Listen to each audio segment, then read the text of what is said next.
전에 느끼지 못했던 것을 느끼게 하는 것이 있습니다. 그것이 시련이라는 겁니다. 시련을 통해서 생각이 깊어지고 또 사람의 폭이 넓어집니다. 무릎이 꺾이었는데 하늘의 문이 열립니다. 예상치 못했던 축복입니다. 오늘은 사실 6.25 기념주일이기도 합니다. 어찌되었든 오늘 야곱은 아버지 이삭으로부터 축복을 받아냈습니다. 아버지가 머리에 손을 얹고 장자의 복을 줬는데, 그래서 수단 방법 가리지 않고 그 장자권을 받아냈는데 이게 웬일입니까? 고향을 떠나게 됐고 지금 땅도 없고 집도 없고 가정도 없습니다. 돌을 베개 삼고 지금 잠을 청하고 있습니다. 분명히 아버지 이삭으로부터 축복을 받아냈는데 그 복을 받자마자 쫓겨난 거예요. 자, 그렇다면 여러분, 진짜 복이란 뭘까요? 참 희한하게도 멀리 계시는 하나님이 아니라 바로 지금 여기 계시는 하나님을 만나는 겁니다. 아브라함의 하나님이 나의 하나님으로 고백되는 그 순간이에요. 그게 복이에요.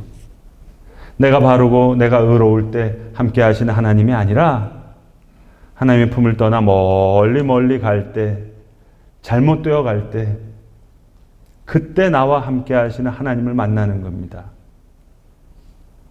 형통한 날에 하나님이 나와 함께 하시는 게 아니라 실패한 날에 모든 걸 잃어버린 그 순간에 지금 여기 하나님이 나와 함께 계시다. 하나님이 과연 여기 계시다.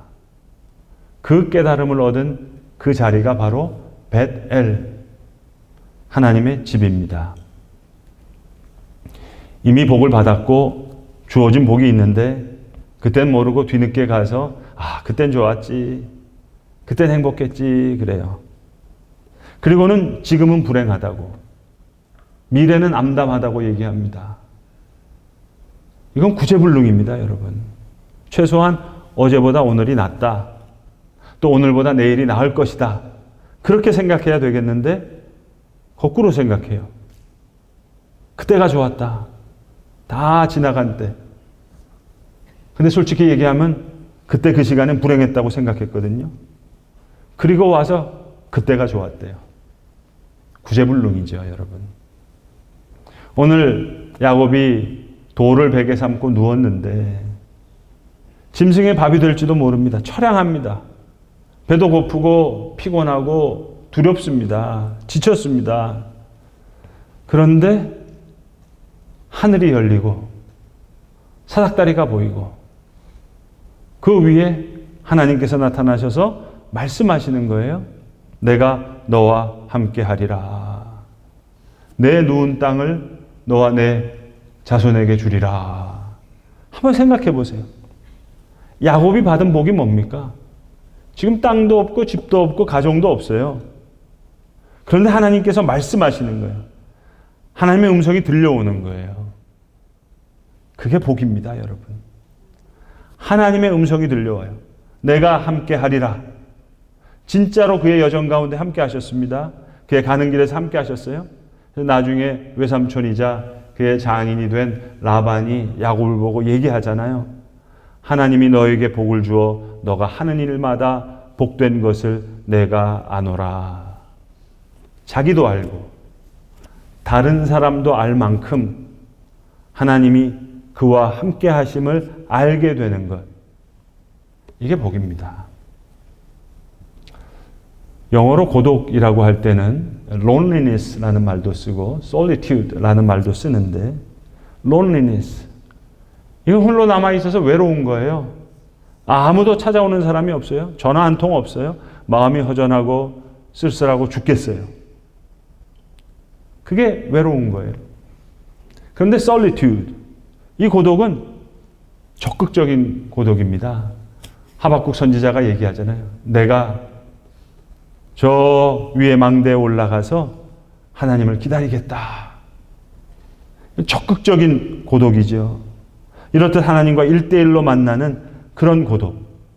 지금 사실 야곱은 이 두 고독을 둘 다 체험하고 있는 거예요. 고향을 떠났어요. 부모스라도 떠났어요. 그런데 이 외로움 가운데, 이 고독함 가운데 하나님을 직선적으로 만나는 거예요. 하늘의 문이 열리는 거예요. 식구가 주렁주렁 많다고 그게 복이 아닙니다. 돈이 많고 재산이 많아야 그게 복이 아닙니다. 고독한 인간의 실존을 바로 경험할 줄 아는, 하나님을 홀로 만날 줄 아는 그런 인격. 그 고독한 가운데 하나님을 만나거든요. 그러한 솔리튜드. 하나님이 이 귀한 복을 주시기 위해서 때로는 건강을 빼앗아 가기도 하시고, 때론 물질을 잃게도 하시고, 때론 가정도 잃게 하셔서 이걸 깨닫게 하십니다. 하나님은 그러한 방법을 통해서라도 우리들을 당신 앞에 불러서 개별적으로 그렇게 만나시기를 원하십니다. 그게 오늘 야곱의 모습이에요. 그의 무릎이 꺾일 때 하늘의 문이 열립니다. 너가 누운 땅과 그걸 내가 너와 내 자손에게 주리니 내 후손이 땅에 티끌같이 되어. 여러분 따지고 보면 아직 결혼도 안 한 사람입니다. 그러나 야곱에게 주시는 이 약속은 미래지향적인 약속이에요. 미래를 책임져 주시겠다는 거예요. 내가 이리로 저리로 방황도 하겠고 배회도 하겠지만 더 중요한 것, 그 마지막 오메가 포인트를 책임져 주시겠다는 거예요. 이곳으로 돌아오리라. 그 마지막을 책임지시겠다는 겁니다. 여러분 한번 잘 생각해 보세요. 아브라함, 이삭, 야곱부터. 아브라함이 하란을 떠났잖아요. 그리고 이삭은 그 아내를 얻기 위해서 아브라함이 이삭을 하란으로 보내지 않았어요. 그 종 엘리에셀을 하란으로 보내서 그 며느리 리브가를 얻게 했어요. 그런데 오늘 손주되는 이 야곱이 다시 하란으로 갑니다. 그럼 이건 두 번 빠꾸 한 거예요. 백스텝을 두 번 밟은 겁니다. 그러나 하나님은 거기서 야곱으로 하여금 이스라엘 12지파를 얻게 하시는 거예요. 하란 땅에서. 한 개인의 역사만이 아닙니다. 민족의 역사도 마찬가지입니다. 예루살렘 성이 무너져요. 성전이 무너져요. 그리고 바벨론 포로로 잡혀갑니다. 포로 잡혀간 그 심령들 가운데 에스겔의 예언을 통해서 무너진 성전을 저들의 심령 가운데 다시 재건하시는 거예요. 그게 하나님의 역사예요. 다니엘도, 느헤미야도, 에스겔도, 에스라도 다 포로된 곳에서 사람 되는 겁니다. 아브라함이 이스라엘 되는 게 아니에요. 이삭이 이스라엘 되는 게 아니에요. 요셉이 이스라엘 되는 게 아니에요. 야곱이 이스라엘이 됩니다. 그러니 은혜죠. 죄인인데 목사로 부름을 받았어요. 성도답지 못한데 거룩한 주의 사람이라고 하나님께서 성도로 불러주세요. 그러니 은혜죠. 그리고 야곱도 그와 같이 이제 하나하나 고치셔서 이스라엘로 바꾸시는 겁니다. 마음도 고치시고 욕심도 고치시고 그의 인격도 고치시고 성격도 고치시고 이렇듯 야곱의 신앙도 그의 세과관도 다 고치셔서 다듬어 가시는 거예요. 인간의 생각이 얼마나 헛된 것도 알게 하시고 오직 주님만을 의지하면서 사는 사람으로 키워가시는 겁니다. 언제 어디서 어떻게 키워가십니까? 언제 그렇게 키워가세요? 어디서 그렇게 키워가세요? 어떻게 그렇게 키워가세요? 예배 중에. 야곱이 오늘 하나님 앞에 성실하게 응답합니다. 그게 오늘 저와 여러분이 읽은 본문의 말씀이에요. 이게 예배예요. 야곱이 아침에 일찍이 일어나 자신이 박에 삼았던 돌을 가져다 놓고 거기에다가 기름을 붓습니다. 아마 비상금처럼 가지고 왔던 값비싼 기름일 거예요. 그 기름을 그 돌에다 다 붓고 엎드려서 하나님 앞에 예배하는 거예요. 그 예배의 자세가 바로 되는 거예요. 이게 하나님의 약속에 대한 야곱의 응답이에요. 예배가 하나님께 대한 가장 귀중한 응답이에요. 저는 성도님들의 믿음의 성장 정도를 사실은 예배의 자세로 가늠합니다.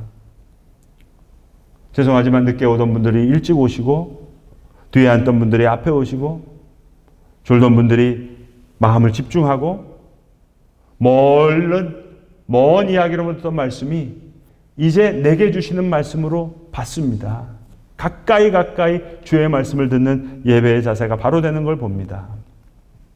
우리가 오늘 어디까지 왔습니까? 하나님께서는 우리를 하나님이 원하시는 데까지 다듬어 가실 거예요. 말씀 사모하지 않고 기도하지 않던 사람을 기도하게 만드십니다. 말씀을 붙잡게 만드십니다. 세상 일에만 몰두하던 사람의 소원을 바꾸셔서 이제 다듬고 고치고 변화시키셔서 하나님을 사모하는, 또 하나님이 원하시는 그러한 예배자로 만들어 가시는 거예요. 자, 이렇게 하나님의 음성을 듣고 나니까 하나님 앞에 바로 예배하게 된 야곱이 그 현장을 거룩한 장소로 이해하게 되는 거예요. 오늘 야곱이 하룻밤 묵었던 이 루스라는 땅은 사실 시시한 벌판이었을 거예요. 그러나 야곱은 이는 하나님의 집입니다. 하늘의 문입니다. 벳엘이라고 이름 짓습니다. 여기 하나님이 계십니다. 그렇게 깨닫는 거예요. 저와 여러분의 삶에 처지던 상황이던 그 현장이 바로 하나님의 집이에요. 버려진 현실이 아니에요. 저주받은 현실도 아니에요. 내 실수로 인해서 어떤 징계로 주어지는 것이 아닙니다. 하나님의 은혜로 주어지는 생의 현장. 그게 여호와의 집이에요. 하나님을 만나는 곳이에요. 하나님의 역사가 이루어지는 곳이에요. 하나님의 은총이 함께하는 내 생의 현장. 그것이 내 직장이 되었던, 직업이 되었던, 내 아내가 되었던, 남편이 되었던 내게 주어진 현실 이대로가 여호와의 전입니다. 하나님의 집입니다. 거룩한 현장이라는 것을 깨닫고 이제 하나님께서 약속을 주셨기에 야곱도 약속하는 거예요. 하나님 앞에. 하나님께서 저를 무사히 돌아오게 하시오면 이곳은 하나님의 집이 될 것입니다. 내게 주신 모든 것에 10의 1을 드리겠습니다. 이렇게 서원했지만 유감스럽게도 야곱은 20년 후에 팟단 아람에서 무사히 돌아오지만 베델로 돌아오지 않고 무려 13년간을 세겜에서 지내게 됩니다. 가족과 함께 세겜에 지내던 그 야곱은 잊어버렸지만 하나님은 그 약속을 잊어버리지 않으셨어요. 저 뒤에 창세기 35장에 보시면 하나님께서 야곱을 온 가족과 함께 다시 오리지널 포인트 베델로 돌아올 수밖에 없도록 역사하시는 거예요. 다시 야곱의 무릎이 하나님 앞에 꺾일 때 다시 야곱에게 하늘의 문이 열립니다. 오래전 이야기예요. 아마 한 20년 정도 됐던 것 같아요. 제가 분당에서 부교역자로 일할 때인데 제가 있었던 사무실 3층에 있었던 제 방 바로 앞에 교회 기도실이 있었어요. 이 기도실은 우리 교회 교인들만 와서 기도하는 곳이 아니고 누구든지 와서 기도할 수 있는 곳이에요. 어느 날 밤늦게 사무실에 있는데 누가 문을 두드려요. 나가서 봤더니 제가 모르는 분이에요. 저희 교인이 아니에요. 그런데 기도하러 왔다가 앞에 목사 방이 있으니까 찾아오셔서 본인 참 그 애달픈 사연을 이야기하시는 거예요. 그때 아마 40대 초반 정도 되셨던 것 같은데 눈물을 흘리면서 하시는 얘기입니다. 사업을 하다가 사업이 너무 어려워졌어요. 이제 부도가 났어요. 이제 피할 길이 없어요. 그래서 하는 얘기입니다. 기도하고 나왔는데 이 방법밖에 없을 것 같다고. 이제 아내와 아이들은 다 뿔뿔이 친척집으로 보내고 자기는 빚쟁이를 피해서 머리를 깎고 절로 들어갈 수밖에 없겠다고. 이거를 기도하는 형편이 너무 서글프잖아요. 그래서 그 사연을 얘기하면서 이제 절로 들어가려고 그러니까 목사님한테 지금 처음 본 목사예요. 젊은 목사예요. 30대 목사예요. 손을 얹고 기도해 달라는 거예요. 제가 좀 매정하게 말씀드렸습니다. 집사님이라 그러시더라고요. 집사님, 참 딱한 일이지만